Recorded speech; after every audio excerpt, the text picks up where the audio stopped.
Pode se assentar, a cada um de vocês. É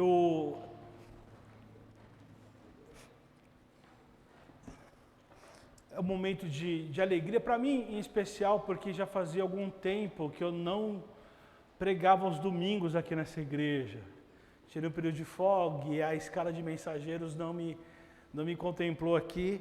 E eu particularmente tenho um gosto muito grande de falar aos domingos na igreja. Eu entendo também que é um momento bacana de falar da palavra e de nós repormos a nossa fé e a nossa energia em Deus. Eu entendo dessa maneira. Eu quero te convidar a pensar e a meditar na palavra de Deus em profunda reverência, a refletir sobre essa verdade. Eu só vou pedir para um dos diáconos que estão aí fora, que eu espero que eles estejam me ouvindo, para falar para o pessoal que saiu, trazer de volta para a igreja, por gentileza, tá? Porque é interessante que todos, inclusive do Ministério de Louvor, escutem a palavra de Deus. Pastor é assim, pastor chama atenção mesmo, tá bem? Vamos pensar na palavra de Deus. Eu não sei como foi essa semana para você. Para mim foi uma semana difícil, quando eu refleti a respeito da humanidade. Em que sentido? Quando eu me deparei com essa imagem. Acho que todos vocês puderam ver essas imagens chocantes de Cabul, capital do Afeganistão. As pessoas se amontoando para fugir do país, isso é no aeroporto. Para quem não pôde ver as notícias, o Afeganistão, por muito tempo, desde 90 e alguma coisa, que eu não lembrava certinho, ele passou por uma intervenção militar dos Estados Unidos. Os Estados Unidos tinham uma base militar lá, tinha militares lá que garantia a paz. Há algum tempo começou a retirada das tropas americanas por uma pressão interna do país. E com a retirada das tropas americanas, um grupo chamado Talibã começou a conquistar o Afeganistão. O Talibã é um grupo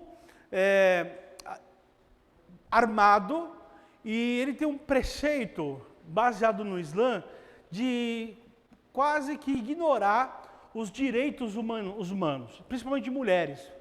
É normal para eles matarem pessoas que se opõem ao regime talibã.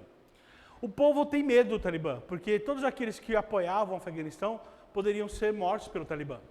E aí a gente viu essa imagem no aeroporto de Cabul, porque o aeroporto de Cabul ainda é uma zona militarizada pelos Estados Unidos. Tem um muro lá, tem militares dos Estados Unidos e o Talibã não consegue entrar lá dentro, porque tem militares blindados lá dentro.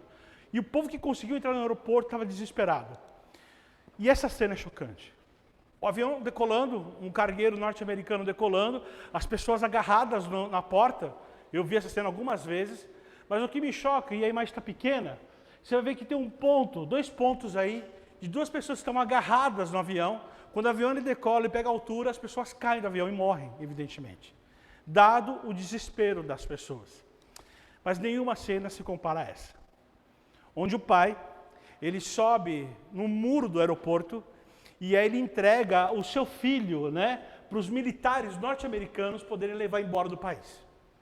O pai abrindo mão do filho, porque ele não queria que o filho morasse em Cabul, no Afeganistão, com medo do filho morrer. Ele entrega para um cara que ele não sabe, ele não conhece, ele não fala a língua, ele não sabe se aquele soldado vai levá-lo para os Estados Unidos, vai deixar no aeroporto, ou vai levar em qualquer outro país do mundo. Mas ele prefere que o filho vá com aquele desconhecido, para aquele destino incerto, do que fique com ele ali. Esse é o desespero das pessoas no Afeganistão, em Cabul, e até hoje está acontecendo dessa maneira lá. Você fala assim, o Afeganistão é um lugar difícil. Não necessariamente. No mundo hoje existem 56 conflitos. Esses conflitos a gente entende que são guerras, guerrilhas, de mais diversas maneiras. A gente tem guerras famosas, como as guerras do Afeganistão, a guerra da Somália, a guerra da Nigéria. Se eu não me engano, tem a Colômbia aí? Não, tem a Síria, tem a República Democrática do Congo, que é uma coisa terrível, a guerra civil lá. E a gente está falando assim, graças a Deus que a gente está no Brasil. Depende. Se você mora na comunidade da Maré, no Rio de Janeiro, e aí eu vou falar com quem entende, não é bem em paz lá na comunidade no Rio de Janeiro, infelizmente. Se você não precisa morar tão longe no Rio de Janeiro, se você morar numa comunidade, na cidade de São Paulo, na periferia de São Paulo, não é tão de boa. Tem um lugar chamado de São Paulo, que vocês já ouviram falar, chamado Capão Redondo. Altamente violento em São Paulo. Você não sabe se o policial é bom ou ele é ruim. Você não sabe se o narcotraficante ele é bom ou ruim. Você só sabe que você está no meio da guerra dos dois. E muita gente boa já morreu esses dois trocando bala. Mas você fala, graças a Deus que eu estou em Sorocaba. Mas existem comunidades em Sorocaba, mais distantes, inclusive na Zona Norte, que já começam a ter confrontos entre policiais e bandidos. E se você mora numa comunidade dessa, você sabe do que eu estou falando. Você tem medo do policial, você tem medo do bandido e você vive em total insegurança. A gente não tem paz. A gente não tem liberdade.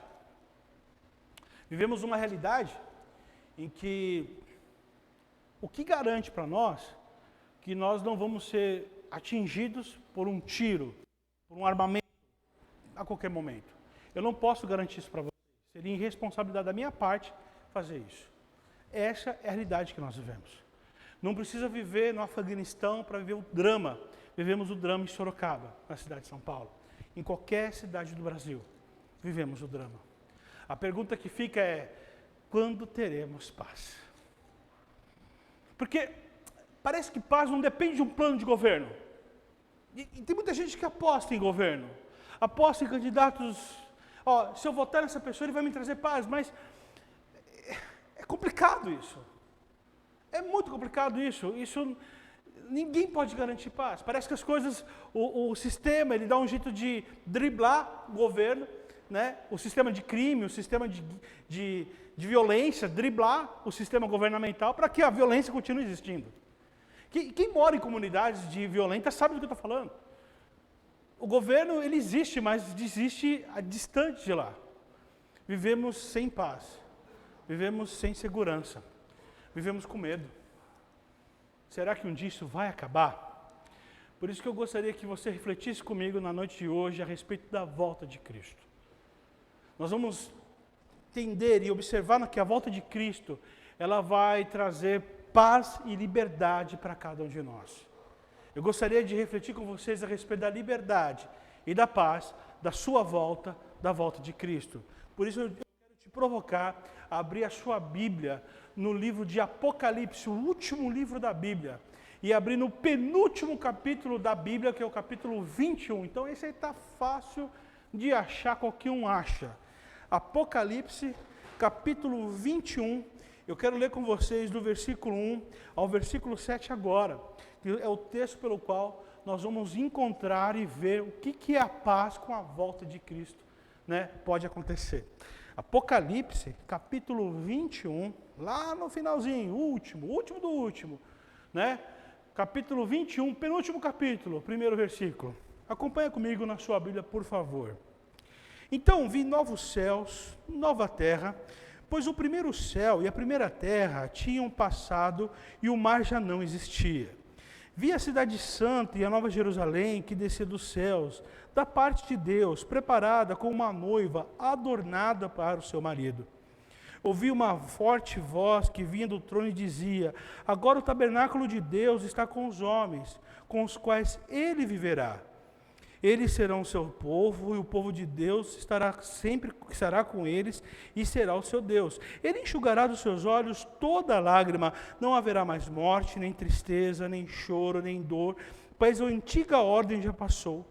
Aquele que estava sentado no trono disse: estou fazendo nova todas as coisas. E acrescentou: escreva isto, pois essas palavras são verdadeiras e dignas de confiança. Disse-me ainda: está feito, eu sou o alfa e o ômega, o princípio e o fim. A quem tiver sede, darei de beber gratuitamente da fonte da água da vida. O vencedor, ele dará tudo isso, e eu lhe serei seu Deus, e ele será o meu filho. É um dos textos mais lindos da Bíblia esse. até quando a gente entende no contexto onde ele é escrito. Apocalipse significa revelação. Quando você pega uma Bíblia em inglês, eles já são mais diretos, é Revelation, né? O livro de Apocalipse está mais claro, mas para nós é Apocalipse mesmo, significa revelação. É um termo grego. Mas o texto de Apocalipse é um texto que é legal porque a gente tem dificuldade de entendê-lo. Qual que é o contexto? João, ele escreve esse livro a partir de uma visão que ele teve. E essa visão enche o coração dele de esperança, e ele precisava passar essa esperança a todos os cristãos espalhados. É importante que se diga que naquele momento existia uma grande perseguição aos cristãos. Os cristãos, eles eram martirizados, eles eram violentados, eles eram julgados, eles sofriam das mais diversas maneiras. Naquele momento, o cristianismo não era uma igreja organizada como ela é hoje, não é uma religião organizada como ela é hoje. O cristianismo basicamente era uma seita, pessoas que seguiam as falas de um carpinteiro que morou por algum tempo na região de Jerusalém, que é Jesus. As pessoas não tinham essa clareza de Jesus que nós temos. Os cristãos começavam a ter. Então não era fácil você professar uma fé diferente do que o grande poder na época, o Império Romano, era contra. O senhorio de Jesus, para os romanos, era algo totalmente contrário ao senhorio do César, que era o imperador. Logo, os escritos dos apóstolos, dos líderes da igreja, eram fiscalizados. Eles acreditavam que nas cartas desses apóstolos haviam planos para fazer um levante contra o governo do César. João, inspirado pelo Espírito Santo, ele escreve, como o pastor José Lima fala, um livro em código, para que os soldados romanos olhassem e não entendessem o que está sendo escrito. Somente pessoas com a inspiração do Espírito Santo poderiam entender a grandeza desse livro. Esse livro, ele fala para os cristãos: tenham esperança, porque o fim ele é incrível. Tenham esperança, porque vai valer a pena tudo que vocês estão passando. No final da narrativa de João, no capítulo 21, ele vai falar como que é essa nova realidade, depois que a volta de Cristo acontecer. João, ele vai tratar um capítulo inteiro, 2 na verdade, falando da volta de Cristo. O capítulo 19, ele fala como que essa volta ali acontece. O cavaleiro que ele coloca é o próprio Jesus Cristo. Mas João, ele vai além. Ele fala assim, olha, quando Jesus voltar, a realidade nova será da seguinte maneira. E essa é a realidade que eu gostaria de pensar com vocês nessa noite. Ele traz para nós, nesse texto, uma nova perspectiva. Qual perspectiva que é essa? A primeira perspectiva está no versículo 1. Eu vi novos céus. Eu vi uma nova terra. A perspectiva de João é uma vida completamente renovada. Não é uma vida nova, porque o termo que está escrito aí no grego não traz a ideia de uma coisa nova e inédita, mas traz a ideia de uma coisa que foi reconstruída, restaurada. João está falando o seguinte para a gente nesse texto: olha, se preparem, porque a gente vai ter uma realidade, uma perspectiva, completamente diferente. Diferente, quando ele fala uma nova terra, um novo céus, uma nova realidade, uma nova perspectiva. É uma realidade longe daquela decaída que nós vivemos. Longe daquela corrupta, longe daquela promíscua. A sociedade da época era altamente corrupta, altamente promíscua, altamente pecaminosa. Os cristãos, eles escolhiam servir a Jesus ao invés de servir deuses pagãos com cultos terríveis. A sociedade deles não era muito diferente da nossa. Eles escolhem viver com Cristo contra toda a realidade da época. Muitos até abrindo mão dos seus direitos civis para que pudessem servir a Jesus. Muitos até rejeitando toda aquela corrupção, toda aquela sujeira. A realidade que João fala: se preparem para viver uma nova perspectiva de vida completamente diferente repente eu vi um novo céu e uma nova terra. Pois o primeiro céu, versículo 1, e a primeira terra haviam passado. O mar já não existia. Aquela perspectiva de vida que vocês têm, ela acabou. O que vocês estão vivenciando hoje, ela vai acabar. Você fala assim, puxa, mas tem que acabar. Mas olha direito a realidade. Aqueles cristãos sonhavam com um dia que ia acabar o sofrimento deles. Eles sonhavam com o dia em que eles poderiam professar a fé deles livremente, sem sofrer qualquer tipo de retaliação. Vamos olhar para a nossa realidade hoje. Nós trabalhamos e trabalhamos e trabalhamos apenas para sobreviver, literalmente. Passamos tempos longe da família. As famílias são brigadas. É difícil a gente conviver uns com os outros. Existe intolerância dentro das casas. Precisamos de uma nova perspectiva. Precisamos de uma nova perspectiva de vida. João, ele vai falar para a gente também o seguinte. Ele vai falar assim, olha, essa nova perspectiva de vida, ela é totalmente renovada. Eu vi um novo céu e uma nova terra. Versículo 2. Vi a cidade santa, a nova Jerusalém, que descia dos céus da parte de Deus, preparada como uma noiva adornada para o seu marido. Ele está falando de uma coisa incrível, linda. Ele está conseguindo descrever com as palavras dele a visão do que seria essa realidade. Ele vê um povo, Jerusalém significa um povo, uma multidão de pessoas vindo, vivendo numa terra, numa noiva, como se fosse algo lindo, maravilhoso. É o que ele conseguia de falar de mais enfeitado na mente dele, é uma noiva, o vestido de uma noiva, a beleza e a pureza do vestido de uma noiva. E isso é a nova realidade. É uma realidade totalmente renovada, onde o céu e a terra serão a habitação de Deus. Ele fala aqui, olha, no versículo 3, agora o tabernáculo de Deus está com os homens, com os quais ele viverá. Eles serão o seu povo, o próprio Deus estará com eles, e ele será o seu Deus. Ele fala o seguinte, olha, a habitação de Deus vai ser nessa terra. O contato com Deus vai ser nessa terra, logo, uma nova perspectiva em relação à conexão com o Criador.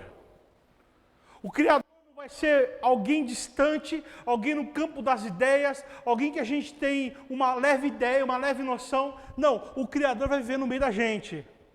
A realidade do Criador vai estar conosco. Logo, as coisas não vão ser mais corrompidas.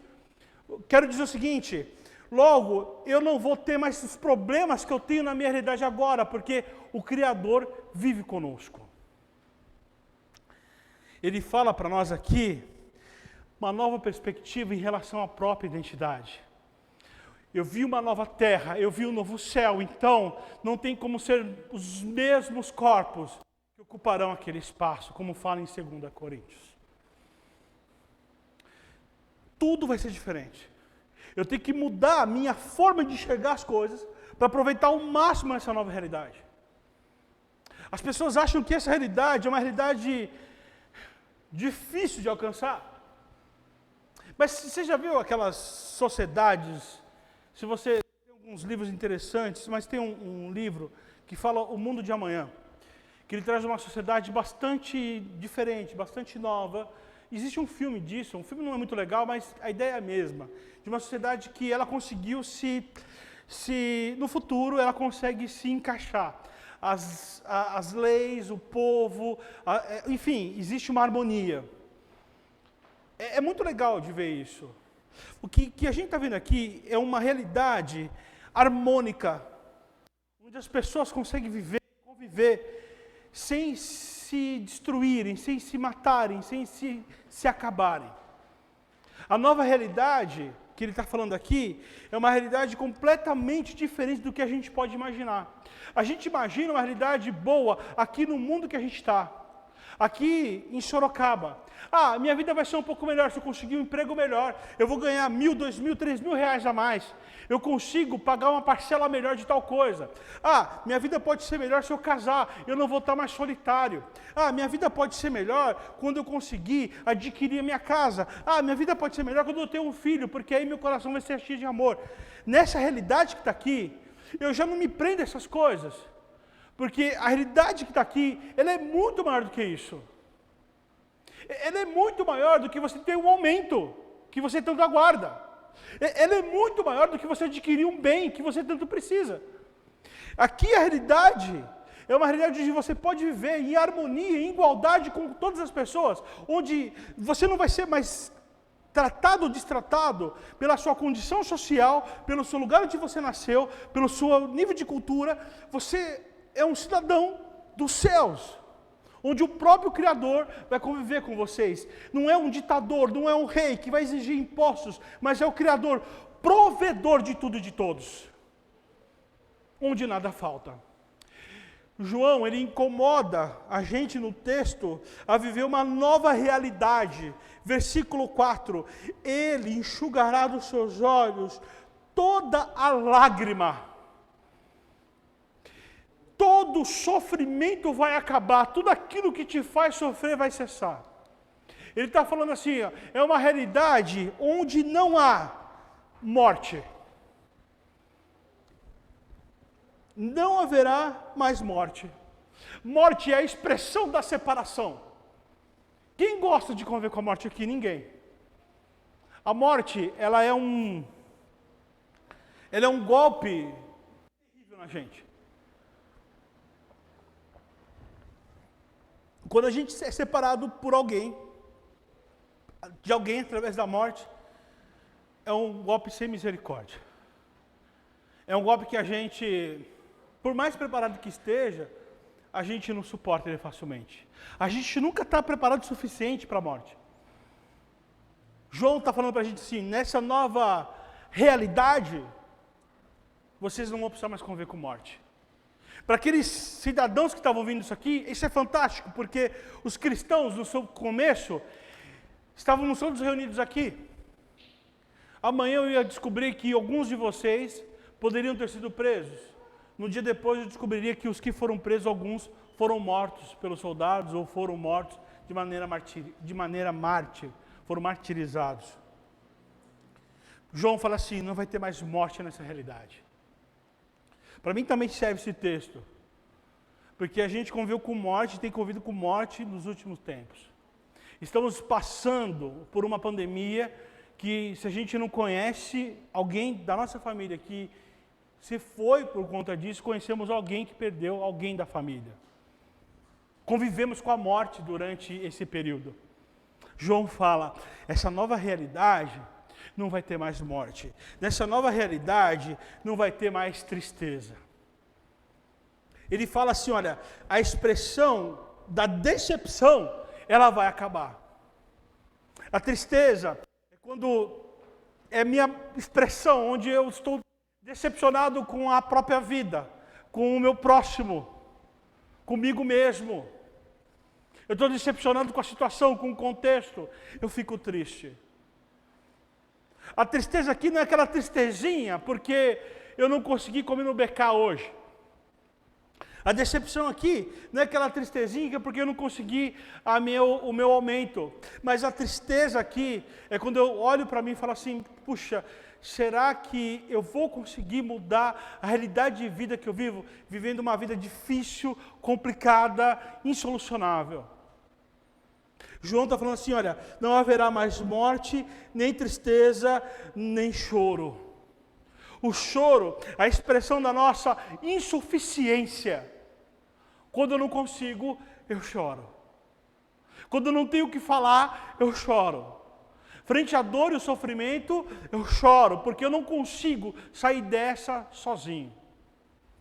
João fala que a nova realidade também não vai ter dor, a expressão de todo sofrimento. A dor aqui não é a dor física que os primeiros cristãos sofriam ao ser apunhalados com espadas e chicoteados. Mas eu posso falar da dor da alma que nós vivenciamos nos nossos dia a dia. Quando entramos em nossa casa, a casa pode estar cheia, pode estar marido, pode estar filhos, pode estar neto, pode estar todo mundo. Mas lá dentro, o choro está intenso. Você pode estar sorrindo, mas o choro está lá intenso. O choro por dentro. A dor do choro por dentro. A dor de quem não consegue se acalmar. A dor de quem não tem paz. A dor de quem não tem solução para a própria vida. Falo da dor física dos primeiros cristãos, sim, claro. Mas eu falo das nossas dores, do nosso dia a dia aqui hoje. E da dor física que nós sentimos das nossas doenças. João fala o seguinte, nessa nova realidade, depois que Cristo voltar, não vai haver mais dor. Se preparem para viver uma realidade sem qualquer tipo de sofrimento, pois a antiga ordem já passou. Versículo 5, aquele que estava sentado no trono disse, estou fazendo nova todas as coisas. Vem aqui a expressão de Deus falando assim para a gente, olha, o que eu estou fazendo por vocês é algo totalmente novo. É algo totalmente novo, é algo não só novo, mas é algo definitivo. Não é algo temporário, não é só um agrado, não é uma solução que tem prazo para expirar. Ele está falando para nós de restauração. Faço nova todas as coisas, eu restauro todas as coisas, e é tudo. O casamento que estava um fracasso, na nova realidade com Deus, é outra coisa. Na vida com Cristo, ambos entregues a uma vida nova com Deus. A minha vida, que é uma tragédia, sem soluções, quando Cristo voltar, é uma nova realidade.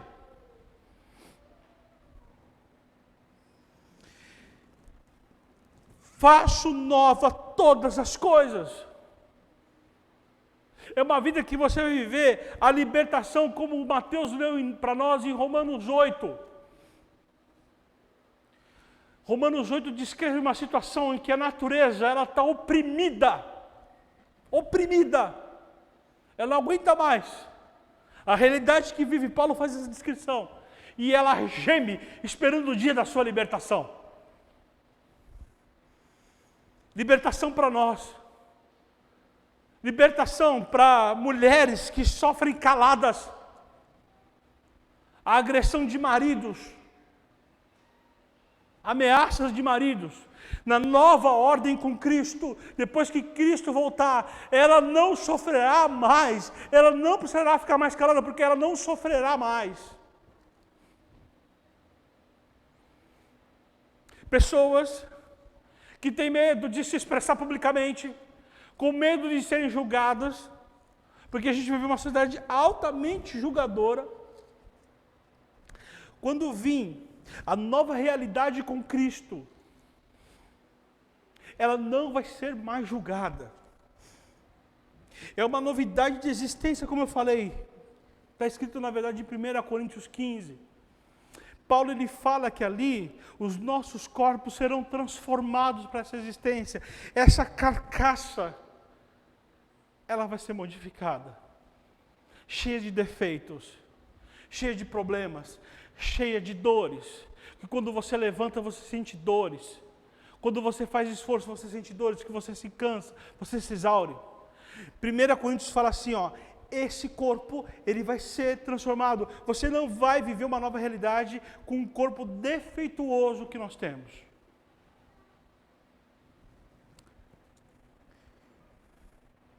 Está escrito aqui, estou fazendo nova todas as coisas. Deus está falando, olha, eu vou resolver tudo isso aqui. Eu vou solucionar esse problema. Eu estou solucionando essas coisas. No texto, se você vai ver bem, João está descrevendo uma nova realidade. Aí nesse versículo, quando Deus ele vai falar, estou fazendo, já sai da nova realidade e vem para o presente. A visão de João ela é totalmente jogada no futuro. Vai acontecer isso, vai acontecer aquilo, vai acontecer aquilo, vai acontecer aquilo. E aí vem Deus e fala assim, olha, estou fazendo nova todas as coisas. É uma fala que sai um pouco do tempo que está sendo feita a narrativa. Essa fala de Deus, ela traz para o presente algo que já está começando a acontecer. É a transformação que ocorre no presente para que lá, na nova realidade, quando Cristo voltar, você consiga desfrutar tudo o que tem ali para ser desfrutado. Deus, Ele começa a fazer nova todas as coisas a partir de agora. Deus começa a renovar a partir de agora. Eu não estou falando desse corpo, mas Deus precisa renovar a minha mente e o meu coração. Eu tenho que mudar a forma de pensar. Eu tenho que mudar a forma de sentir. Estou fazendo nova todas as coisas. A partir do momento que eu entendo essa perspectiva de Deus presente, que começa hoje e vai se concluir quando a cidade, depois da volta de Cristo, cidade santa, estiver instaurada, a nova realidade com Cristo retornado, o Senhor dessa cidade, morando conosco, conclui ali. Estou passando por um processo de transformação, estou fazendo nova todas as coisas. E aí, ele faz uma afirmação para nós, super importante. Eu estou falando para vocês uma promessa que ela não tem prazo de validade. Ela não expira. Versículo 5, final, continuação. E acrescentou: escreva isto, pois estas palavras são verdadeiras e dignas de confiança. Estou fazendo novas todas as coisas. Escreve isso aí. Não sei se você precisa escrever. É o que o anjo, o enviado de Deus, está falando para João fazer. Olha, escreve esse negócio aí. Isso aí que eu estou fazendo agora. Disse-me ainda, está feito, versículo 6, eu sou o alfa e o ômega, o princípio e o fim. A quem tiver sede, darei de beber gratuitamente da fonte da água da vida. O vencedor herdará tudo isso, e eu serei seu Deus, e ele será meu filho. Ele começa aqui a trazer para nós algumas coisas importantes. Ele traz para nós uma garantia. Ele fala assim, olha, escreve isso porque vocês precisam entender isso e confiar nesse negócio. Deus é o Deus que escreve. Deus é o Deus que fala aí, ó, anota aí, porque eu vou cumprir esse negócio. Escreve aí que eu vou cumprir esse negócio. Ele traz para a gente uma garantia, ele fala assim, eu, Jesus, sou o alfa, sou o ômega, sou o princípio e sou o fim. Eu sou. Tem mais.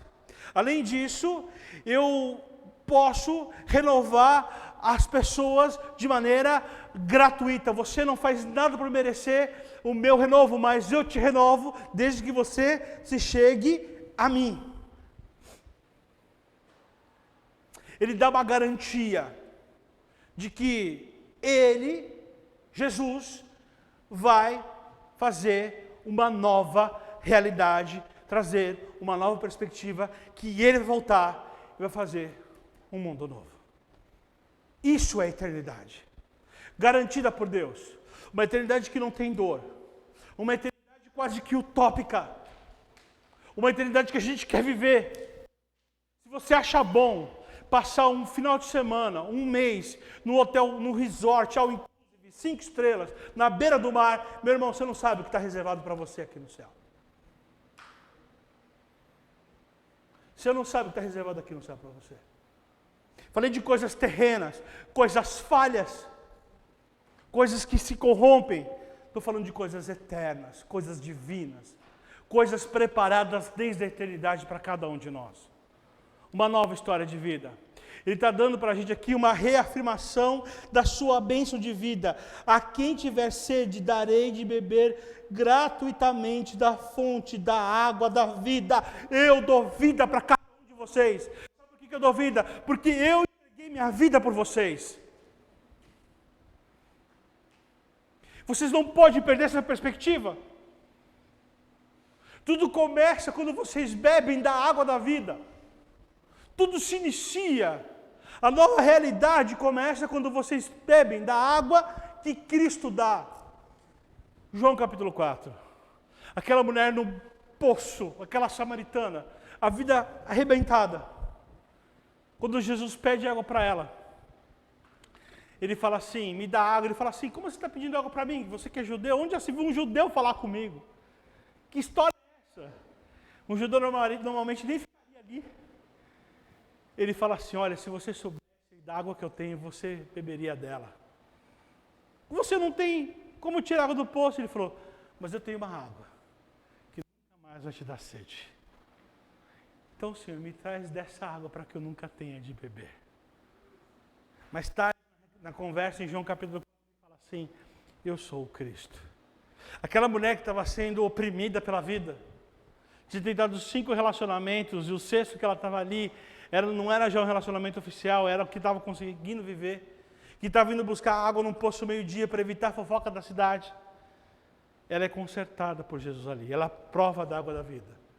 E aquela mulher sai para a cidade, chamada Sicar, e traz o povo para falar, vejam, esse homem ele sabe tudo o que eu fiz na minha vida.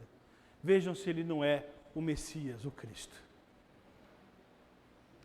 Ele continua ofertando essa mesma água. A água da vida é para nós bebermos hoje. Escuta o que eu estou falando. A água para bebermos, da água da vida, é para beber hoje, não é para beber depois. A água da vida está sendo ofertada para você hoje. A água da vida está sendo ofertada para você nesse momento. O momento que você tem para beber dessa água é agora. Você não pode deixar para amanhã, porque você não tem garantias de tempo, você não controla o tempo que você vai estar amanhã ok para beber essa água. Mas agora você sabe que você está aqui e você pode beber dessa água. É água da vida, é água de renovação, é água para alguém que quer experimentar essa nova realidade. Mas não estou falando de uma vidinha melhor aqui, não. É quando Cristo voltar, uma nova realidade será instalada nessa terra. E nós viveremos a eternidade, retomaremos a condição inicial da criação. Homem e mulher foram feitos para viver eternamente. A morte é consequência do seu pecado. Por isso que a morte nos aflige, porque nós não fomos criados para morrer. A morte é uma consequência do pecado.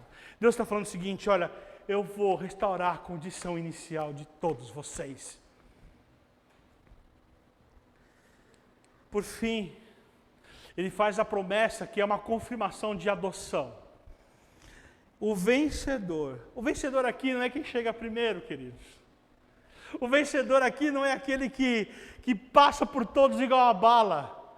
O vencedor é só quem cruza a linha de chegada. Cruzar a linha de chegada aqui não é do teu esforço. O vencedor é aquele que bebe a água da vida, carrega a cruz de Cristo e chega na vida eterna. O vencedor herdará tudo isso que eu estou falando aqui.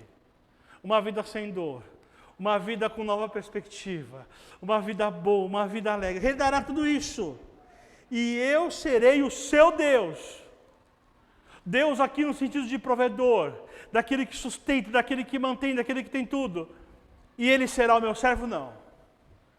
E ele será a minha marionete? Não. O texto é bem claro. E ele será o meu filho. É Deus que fala, vocês serão os meus filhos. O Pai viverá conosco na nova realidade, na eternidade.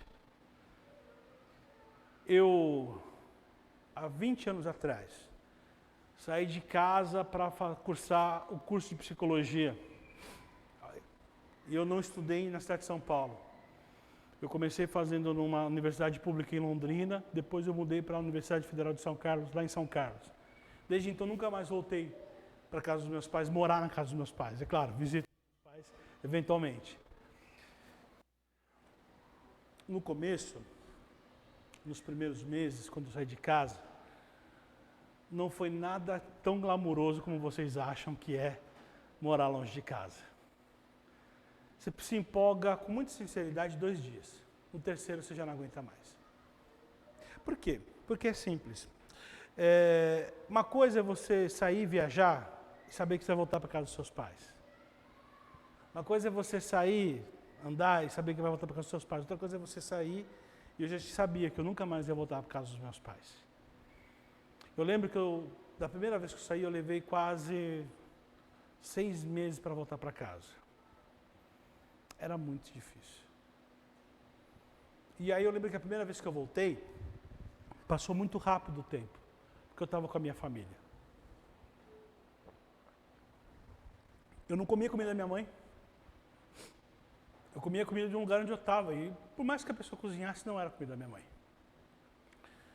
Não tinha o cheiro da minha casa. Não tinha meu pai falando.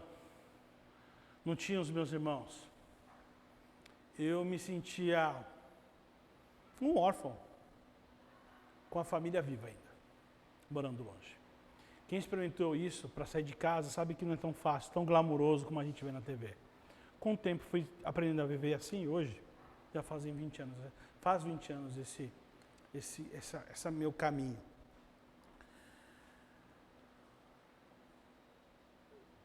Aqui João está falando dessa falta que nós temos de nossa família. Talvez fique mais forte ainda para pessoas que perderam os seus pais. Seus pais já faleceram.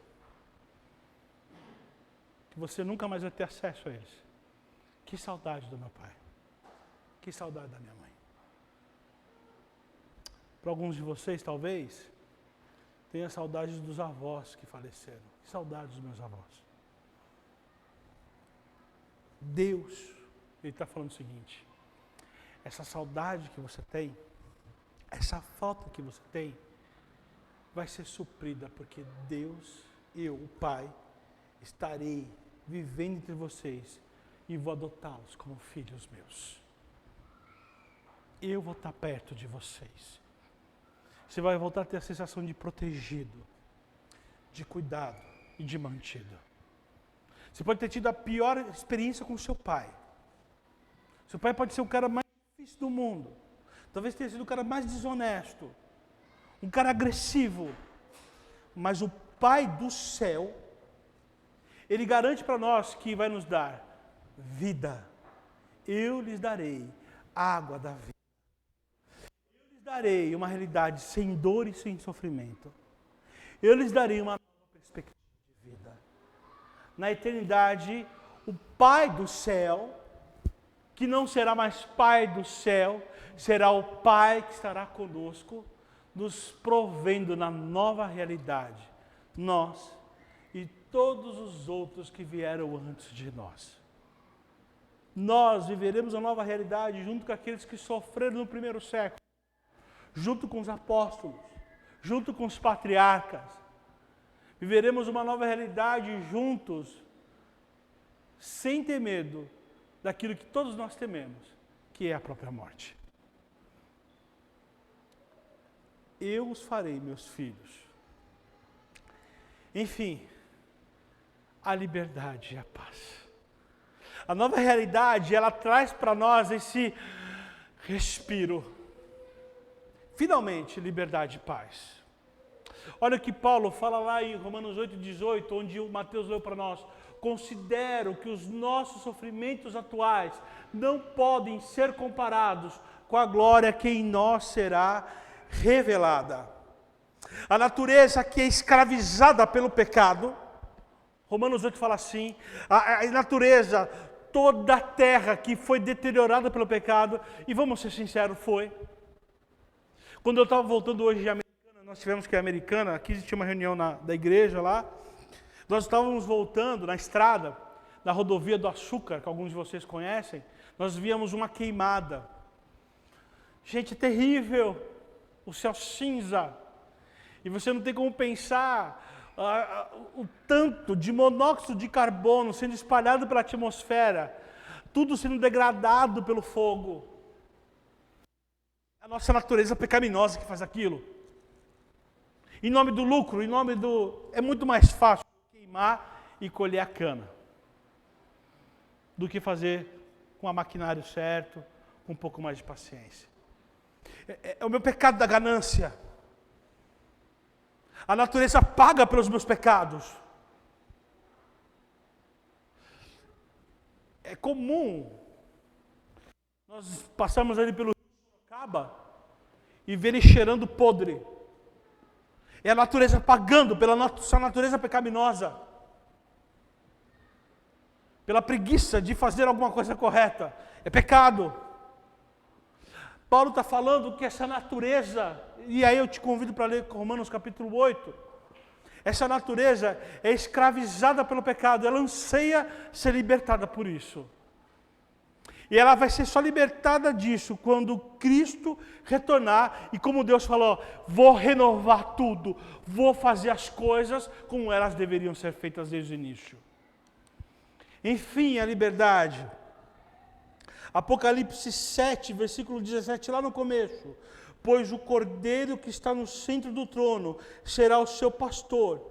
Preste atenção. Ele os guiará às fontes de água viva. E Deus, o Pai, enxugará dos seus olhos toda a lágrima. A promessa de Deus é o seguinte: quando esse Cristo voltar, você não vai chorar mais por qualquer coisa.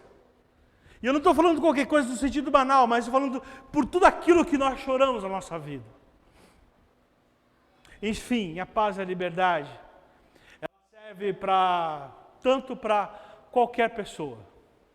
Qualquer pessoa, ela pode ter acesso a essa paz e liberdade, independente do seu credo, independente do credo anterior que ela tinha, independente da sua cultura, independente da sua escolaridade, independente de onde nasceu, independente do que sofreu, qualquer pessoa tem acesso à paz e à liberdade proporcionada pela volta de Cristo.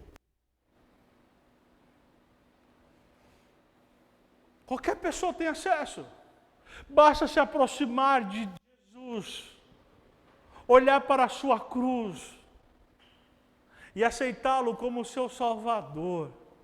Falar assim, olha, essa morte nessa cruz foi no meu lugar. Cristo, o homem que não fez nada para ninguém, o homem que alimentou, o homem que deu dignidade, o homem que curou, que foi pego, foi punido, castigado e foi morto numa cruz. Ele não tinha dívida, mas ele morre para pagar a minha dívida e a sua dívida. Por isso que, para qualquer um, é acessível a paz e a liberdade da volta de Cristo. Eu tenho esperança na vida eterna porque esse mesmo Cristo, 3 dias depois, ele ressuscita. Um tempo depois, ele sobe aos céus, ele fala, eu vou, mas eu voltarei. Na volta dele, teremos, enfim, a liberdade e a paz. Acessível por qualquer pessoa. Não tem o mais pecador e o menos pecador que tenha mais acesso. Todos têm acesso. Acessível para você. A paz e a liberdade que eu descrevi, que na verdade que o João descreveu, em Apocalipse 21, a nova realidade, a nova terra, a nova vida. O que muitos cristãos morreram falando, eu vou ter uma nova vida, ela é acessível para você. Eu te falo isso convicto. Você pode viver, e já como falo no texto, quando Cristo voltar as coisas vão se renovar, mas Deus no meio do texto ele fala assim, estou fazendo nova todas as coisas. Ele para e fala assim, eu já comecei a fazer nova todas as coisas, eu já comecei a renovar. Ele começa fazendo as coisas novas na tua vida, em você. Ele muda a sua mente, o seu coração, a fim de que você comece a experimentar as coisas que Ele faz no seu dia a dia, do seu cuidado, da sua proteção, para que você experimente a totalidade, a plenitude de tudo isso no retorno de Cristo. Enfim, a paz e a liberdade é acessível por todos, é acessível para você. Baixe a cabeça e feche os olhos. Meu Deus e Pai, Senhor, eu olho para frente, para o futuro, eu olho para o que pode acontecer no nosso país, na nossa cidade, no nosso mundo. Eu tenho medo. Porque a gente vê a coisa indo de mal a pior. A gente vê o aumento da violência, a gente vê o aumento da desigualdade, a gente vê o aumento da pobreza, a gente vê cada coisa terrível. E eu pergunto, quando isso vai acabar? O Senhor me responde, isso vai acabar quando eu voltar. Que quando eu voltar, vocês viverão novas vidas, uma nova realidade, onde todo esse sofrimento ele vai acabar. E se preparem para conviver comigo na eternidade. Meu Deus, eu quero viver contigo na eternidade. Eu quero viver contigo nessa realidade, meu Deus. Eu quero viver, Senhor, essa vida que o Senhor descreveu aqui em Apocalipse, no capítulo 21. Eu quero estar ali, olhando tudo isso, falando, puxa aí, ó, eu li lá em Apocalipse, e é verdade tudo isso. Eu quero estar lá, meu Pai. Peço da sua água da vida, para mim, para os meus irmãos, para que a gente continue bebendo, e que a gente chegue lá. Em nome de Jesus. Te convido a ficar de pé agora. Nós vamos louvar e vamos voltar.